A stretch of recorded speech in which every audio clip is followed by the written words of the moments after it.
Hello aspirants and welcome back to a new video on my YouTube channel. So I hope तुम लोग बहुत अच्छे होगे, बहुत प्यार से होगे and अपनी प्रेपरेशन भी बहुत अच्छे से कर ही रहे होगे. So finally if your JEE mains is over right now, 2nd April वालों का तो ख़त्म हो चुका है and 3rd April वालों का पेपर आज है when this video is going live. So first of all तो I hope तुम लोगों का JEE बहुत अच्छा गया होगा. Apart from that, now it's the time कि you start focusing on all your backup exams क्योंकि finally the second attempt for JEE is over. अब जो हो गया just leave that aside. अगर JEE अच्छा हुआ नहीं हुआ that doesn't make any difference. अगर तुम लोगों ने ड्रॉप का प्लान नहीं लिया है and you are planning to give BITSAT as your backup exam, so these 10 days and 12 days are going to be the most crucial for you in your whole preparation phase for BITSAT. Genuinely telling, not even kidding. And this video is going to be the last 10 days जिन बच्चों को अभी लग रहा है कि उन्होंने preparation उतने अच्छे से नहीं किया, उनका जेई भी उतना अच्छा नहीं हुआ है. बिकॉज ऑफ कोर्स जिनका जेई अच्छा हुआ वो बिट्सा टेस्ट कर लेते हैं, बट जिनका अभी जेई अच्छा नहीं हुआ है they are still stuck at 85 to 90 percentile and वो चाहते हैं कि भैया हम 10 दिन में क्या ऐसा कर लें कि we at least reach that 250 plus का मार्क सो दैट कि हम सेकेंड अटैम्प्ट में और बेटर कर लाएं एंड हमारे लिए थोड़ा सा कॉन्फिडेंस बूस्ट भी हो जाए कि at least we are standing at 250 so we are getting something in bits.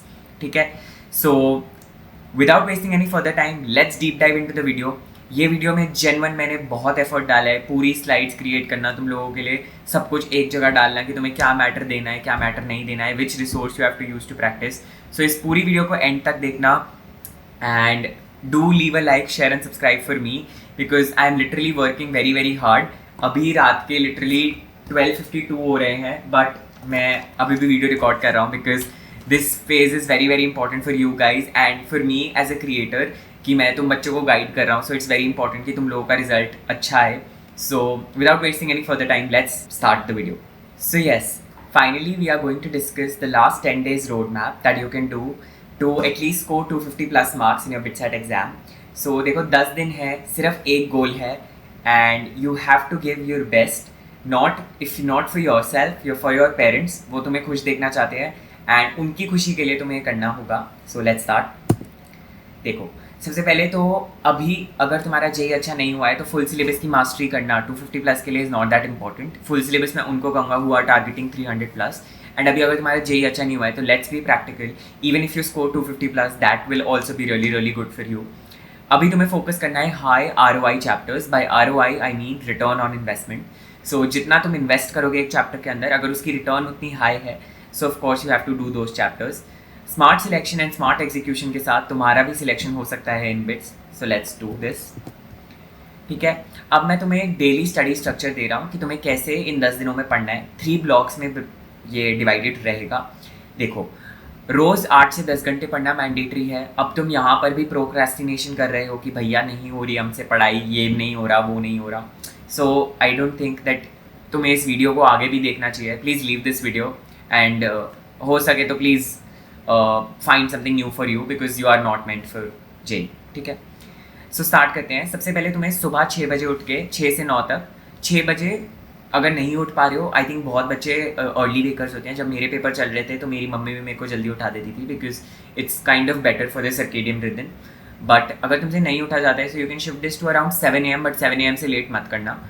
6 AM से 9 AM तक तुम अपना कॉन्सेप्ट रिविजन करो which ever you think is for came, physics and maths. उसका भी मैं आगे तुम्हें बताऊंगा कि एग्जैक्टली कौन सा चैप्टर पढ़ना है, कितना चैप्टर वो पढ़ना है, कहाँ से उसको पढ़ना है. तो वो सब आगे है स्लाइड्स में. ठीक है, तो बने रहो वीडियो के अंदर. नेक्स्ट, प्रैक्टिस बहुत ज़्यादा इंपॉर्टेंट है बिकॉज जितनी भी थ्योरी पढ़ लो it is all about practice कि तुम पेपर सॉल्व कर पा रहे हो या नहीं कर पा रहे हो. So for that I have given पूरा 9 से 12 वाला टाइम. बीच में you can take 1 hour break for your breakfast. 1 hour भी नहीं तो मैं कहूँगा सिर्फ 20 से 30 मिनट ही लेना बिकॉज इट्स पेपर टाइम. सो अपने पेपर की प्रेपरेशन पे ज़्यादा फोकस करो. 3 से 4 घंटे प्रैक्टिस करके फिर एक अपनी लंच ब्रेक लो. अगर तुम नैप लेते हो दोपहर को तो नैप लो. एंड उसके बाद एक मॉक तो देना ही है रोज़. इन 10 दिन में वील फोकस कि we give at least 8 to 10 mocks ताकि हमारी पेपर भी प्रैक्टिस हो जाए, हमें क्वेश्चन भी सॉल्व करना आ जाए एंड हम कॉन्सेप्ट की रिवीजन भी कर लें. सो तुम देख रहे हो कि 10 दिन के अंदर we are maximising our output. And अगर तुमने जेन्युइनली फॉलो कर लिया so I am guaranteeing you, मैं तुम्हें जेन्युइन गारंटी दे रहा हूँ, you will score 250 plus genuinely. ठीक है, नेक्स्ट देखो अब मैं तुम्हें डे 1 से 3, फिर हम चलेंगे डे 4 to 7, फिर हम चलेंगे डे 8 to 10. ठीक है, 10 दिन हम लेके चलते हैं. 1 से 3 में तुम्हें फिजिक्स में क्या क्या करना है, मॉडर्न फिजिक्स अच्छे से करनी है, ठीक है। 15 से 20 नंबर की वेटेज रखता है। Dual nature, photo electric effect, Bohr model, atomic spectra, ठीक है। करंट इलेक्ट्रिसिटी अच्छे से करना है, ओम्स लॉ, सारे सर्किट एनालिसिस के क्वेश्चन, रेजिस्टेंस कॉम्बिनेशन के इजी क्वेश्चन कभी कभार पेपर में आ जाते हैं। अगर तुम इजीली नहीं कर पा रहे हो तो फिर उसका कोई फायदा नहीं है। यूनिट्स एंड डायमेंशन से कभी कभार डायरेक्टली डायमेंशनल एनालिसिस का क्वेश्चन आ जाता है, किसी की डायमेंशन पूछ लेते हैं बाकी 3-4 की डायमेंशन दे के। एंड काइनेमेटिक्स तो मैं हमेशा ही कहता हूँ फॉर्मूला हैवी चैप्टर है। बिटसैट में फिजिक्स में फॉर्मूला बेस्ड क्वेश्चन देखे ही जाते हैं, तो काइनेमेटिक्स में प्रोजेक्टाइल मोशन से 1 से 2 क्वेश्चन आ ही जाते हैं। सो ये 4 चैप्टर तुम्हें फर्स्ट 3 दिनों में बहुत ही अच्छे से कवर करने हैं। अब मैं अच्छे से कवर करने की क्या बात कर रहा हूँ, ये देखो नीचे अगर तुम देख रहे होगे तो यहाँ पे लिख रखा है फॉर्मूला शीट्स तुम लोगों को बनानी है, प्रैक्टिस प्रॉब्लम्स तुम लोगों को करनी है, एंड एनसीईआरटी प्लस एग्जाम्पलर। अब एनसीईआरटी प्लस एग्जाम्पलर में एनसीईआरटी के कुछ क्वेश्चंस हैं जो बहुत ही अच्छे होते हैं, उनको प्रैक्टिस करना है, जो बीच के एग्जाम्पल्स होंगे। एंड एग्जाम्पलर में से जो एमसीक्यू वाला पोर्शन है एग्जाम्पलर का, सिर्फ वो करना है। I am not talking exemplar के सब्जेक्टिव क्वेश्चंस, ठीक है। फॉर्मूला शीट्स बनाना बहुत बहुत ज़्यादा इंपॉर्टेंट है, वो मैं बताऊंगा आगे वीडियो में क्यों, क्योंकि मैंने रात को हमेशा रोज़ एक तुम्हारे लिए 1 घंटा रखा है रात को, जिसमें तुम अपने सुबह दिन के बनाए हुए फॉर्मूला शीट्स रिवाइज करने वाले हो। अब ये होती है एक्टिव रिकॉल की टेक्निक कि जो तुमने पूरे दिन में पढ़ा उसको एक बारी रात को रिवाइज करना बहुत ज़्यादा इंपॉर्टेंट होता है। And I think that can be best done through formula sheets, ठीक है। नेक्स्ट डे 1 से 3 केमिस्ट्री में तुम्हें करना है mole concept, chemical bonding, NCERT की इनऑर्गेनिक, पी ब्लॉक के बेसिक्स, एंड की स्ट्रैटेजी में देखो mark high yield NCERT lines. अब मैंने ये क्यों लिखा है, जब भी एनसीईआरटी पढ़ना एक तो बिटसैट के लिए नेसेसरी, जितनी बारी मैं बोलूँ उतना ही कम है, ठीक है, बहुत ही ज़्यादा इंपॉर्टेंट है। अब एनसीईआरटी इनऑर्गेनिक की फुल रीडिंग मैं ये मान के चल रहा हूँ कि तुमने थोड़ा बहुत तो इनऑर्गेनिक कर ही रखा होगा, एटलीस्ट जैसे कोऑर्डिनेशन कर रखा होगा, डीएनए ब्लॉक कर रहा होगा, क्योंकि तुम सब लोग बोर्ड्स देके आए ही हो, तो ये वाले चैप्टर्स सब बच्चे करके ही बैठते हैं। तो तुम्हें सिर्फ 3 घंटे लगेंगे, एक बारी पूरी एनसीईआरटी इनऑर्गेनिक की रीडिंग मार देना। 3 दिन है तुम्हारे पास, ये नहीं कि एक दिन में करने को कह रहा हूँ सब कुछ, काफ़ी टाइम होता है 3 दिन। रोज़ अगर 3-3 घंटा भी दोगे केमिस्ट्री को आराम से कर लोगे। Mole concept, chemical bonding, inorganic और पी ब्लॉक के बेसिक्स। पी ब्लॉक इसलिए क्योंकि पी ब्लॉक आता है बिटसैट के अंदर, ठीक है। फिर मैथ्स में करना है क्वाड्रेटिक इक्वेशंस, बहुत ही ज़्यादा इंपॉर्टेंट टॉपिक है। सीक्वेंसेस एंड सीरीज क्वेश्चंस आसान आते हैं एंड डुएबल होते हैं। स्ट्रेट लाइंस, अब मैंने एक कोनिक सेक्शंस का चैप्टर इसलिए डाला है क्योंकि कभी कभार इससे इमेज वाला क्वेश्चन आ जाता है जो ईजी होता है।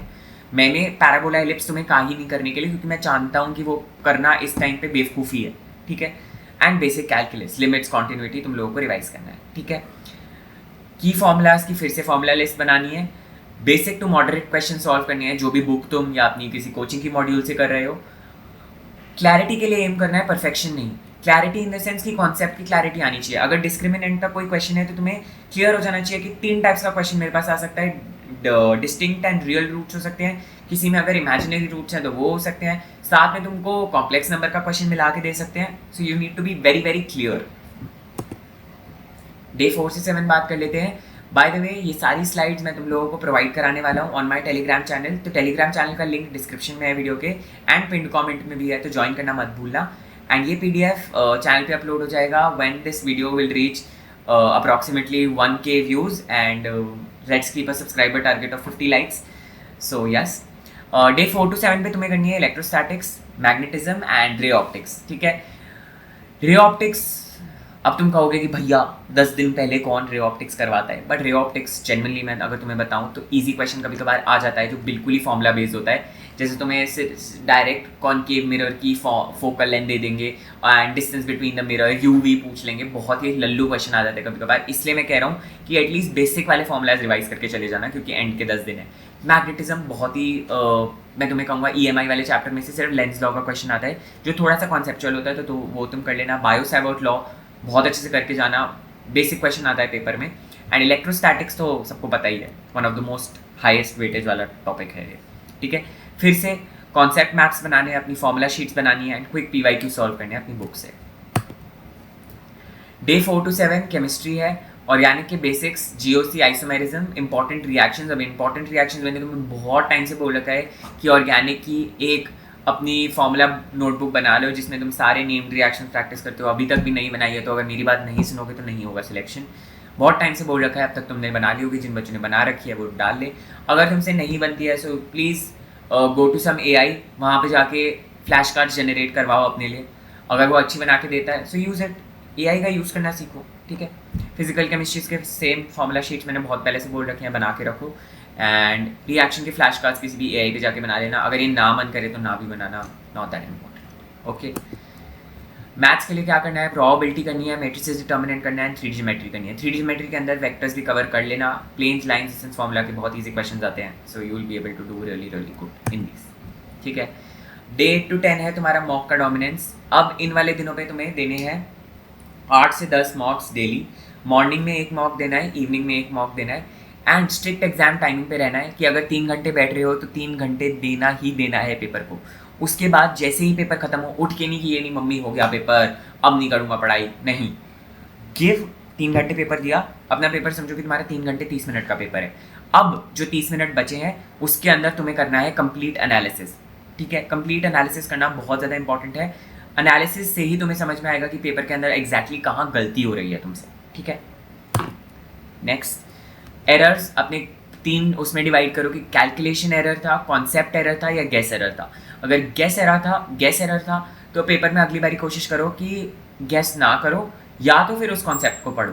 कैलकुलेशन एरर था तो सिली मिस्टेक्स को इम्प्रूव करो और प्रैक्टिस करो। कॉन्सेप्चुअल एरर था तो उस चैप्टर का उसी कॉन्सेप्ट को जाके एक रीविजिट करो। अगर उससे भी नहीं समझ में आता है तो यूट्यूब पे जाके उसकी कोई एक 10 मिनट की वीडियो देखो कि ठीक है रिलेटिव वेलोसिटी का क्वेश्चन था तो मैं जाकर इसकी वीडियो देखूंगा, मेरे को ये समझ में आना ही आना चाहिए है, इस टेम्परामेंट के साथ पेपर सॉल्व करना है, ठीक है। नेक्स्ट, रैपिड रिवीजन करो अपनी, जो मैंने तुम्हें रात को रोज 20 से 30 मिनट दे रखे हैं, रैपिड रिवीजन करो, ठीक है। स्पीड और एक्यूरेसी तुम्हें अपनी मेंटेन रखनी है। मॉक की स्ट्रैटेजी क्या होनी चाहिए है, एनालाइज करना है मिस्टेक्स को, एरर नोटबुक मेंटेन रखनी है अपने लास्ट के 10 दिनों में, जो तुम रात को रोज रिवाइज करोगे कि ठीक है ये एरर मैं कर रहा हूँ केमिस्ट्री के अंदर, मैं इनऑर्गेनिक का ऐसा वाला ट्रेंड वाला क्वेश्चन गलत कर रहा हूँ, तो फिर वो ट्रेंड तुम्हें हर रोज रिवाइज करने की, ठीक है बॉइलिंग पॉइंट का ट्रेंड मेरा ये गलत नहीं होना चाहिए, ग्रुप 13 के बॉइलिंग पॉइंट का ट्रेंड ऐसा है कि नाइट्रोजन इधर आएगा, ये इधर आएगा, वो इधर आएगा, ठीक है। ऐसे अपनी नोटबुक मेंटेन रखो। रिपीटेड मिस्टेक्स पे फोकस करो, कहाँ गलती हो रही है उसको एनालाइज करो। अटेम्प्ट स्ट्रैटेजी, अब मैं पेपर के अंदर की बात कर रहा हूँ कि जब तुम पेपर में जाओगे तो एक 4 राउंड अप्रोच होती है जो मैंने अपने टाइम पे फॉलो की थी, एंड तुम भी अपने टाइम पे फॉलो कर सकते हो। अगर तुम कोई और अप्रोच फॉलो कर रहे हो तुम्हारे मार्क्स अच्छे आ रहे हैं, so stick to that approach. ये अप्रोच उन बच्चों के लिए है जिन्होंने अभी तक अपनी कोई अप्रोच नहीं बिल्ड किया पेपर सॉल्व करने की, ओके। सो राउंड 1 में ईजी क्वेश्चन को स्वीप करो, 15 से 20 मिनट के अंदर फटाफट पेपर स्क्रॉल करो एंड ईजी से मीडियम क्वेश्चन को निपटा दो। सेकेंड में मॉडरेट क्वेश्चंस को पिक करो, जो तुम्हें लग रहा है कि देख के लग रहा था कि हाँ ये कैलकुलेशन हैवी है, मेरे से हो जाएगा, मेरे को कॉन्सेप्ट आता है, बट कैलकुलेशन हैवी है तो छोड़ रखा था, उनको करो। उसके बाद जो तुम्हें लग रहा है कि टफ थे, जो तुम्हें एक बारी पढ़ के नहीं समझ में आ रहे, 2 बारी पढ़ के नहीं समझ में आ रहे, उनको अटैम्प्ट करो।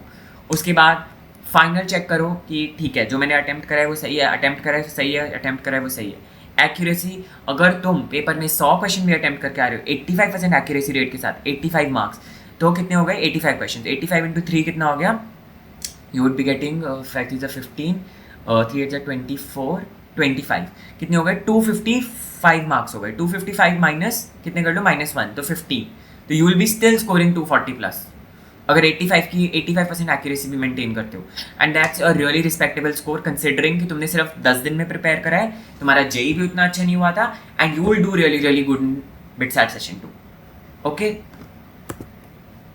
रिसोर्सेज तुम्हें क्या क्या चाहिए, एनसीईआरटी केमिस्ट्री के लिए मस्ट है, मैं और किसी सब्जेक्ट के लिए एनसीईआरटी नहीं रेकमेंड करूंगा, not for physics, not for maths. Previous year questions BITSAT plus JEE Main, किसी भी ऐप पे जाके मैंने तुम्हें मार्क्स ऐप बता रखा है बिट्सैट फ्री रिसोर्सेज वाली वीडियो पे, तो वहाँ कर लो। अगर तुमने कोई टेस्ट सीरीज परचेज कर रखी है तो उसके थ्रू कर लो। मॉक प्लेटफॉर्म्स तुम्हें बहुत सारी वीडियोज में मैंने बता रखे हैं।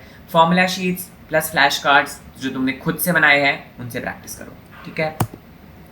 कॉमन मिस्टेक्स जो अवॉइड करनी है, अभी के टाइम पे बच्चे फुल सिलेबस कंप्लीट करने की कोशिश करेंगे, दैट इज ओनली वैलिड जिनकी जेई में अभी 95 परसेंटाइल से ऊपर है, वो डिलीटेड सिलेबस कंप्लीट करेंगे।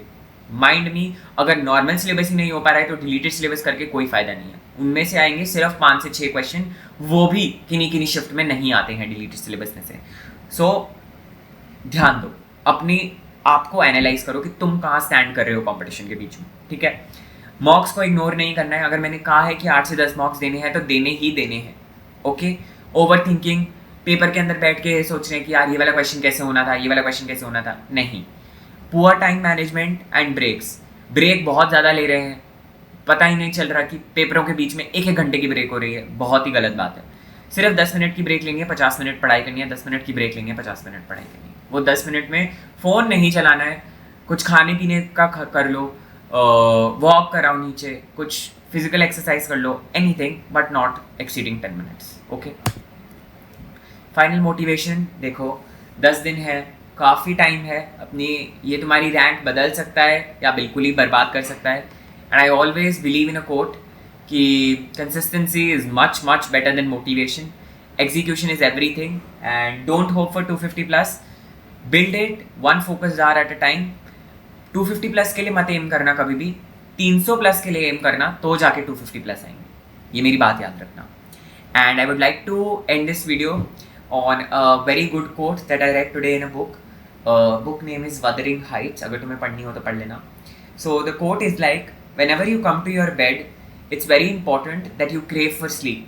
Because अगर तुमने दिन में उतना काम नहीं किया है कि तुम्हें अब तुम्हारा दिमाग ये ना कहे कि बस मेरे को नींद चाहिए एंड तुम फ़ोन चलाना चाह रहे हो, स्क्रोलिंग करना चाह रहे हो, मतलब तुमने दिन में उतना काम किया ही नहीं है. You have not given your 100% my friend. And that was a really thought provoking quote, क्योंकि अभी 2 दिन पहले मेरे साथ सेम चीज़ हुई थी. मैं भी कभी कभार डिस्ट्रैक्ट हो जाता हूँ and I was scrolling reels and मेरे को इतना गिल्ट हो रहा था कि इससे अच्छा मैं कोई वीडियो रिकॉर्ड कर लेता या अपना कुछ पढ़ लेता. बट उस दिन मेरे को फिर रियलाइज़ हुआ कि you should be so tired at the end of the day. तुमने इतनी मेहनत की हो पूरे दिन कि when you come and sleep at your bed you feel that feeling कि yes I deserve this sleep. Okay, so with this note I end the video. Thanks for watching the video. We'll be meeting once again in one other video. If you like the video, do consider like, sharing and subscribing to the channel. And our subscriber target, you know, it is 2000 subscribers and I want to hit the subscriber target before April ends. Thanks for watching. Till then, bye-bye.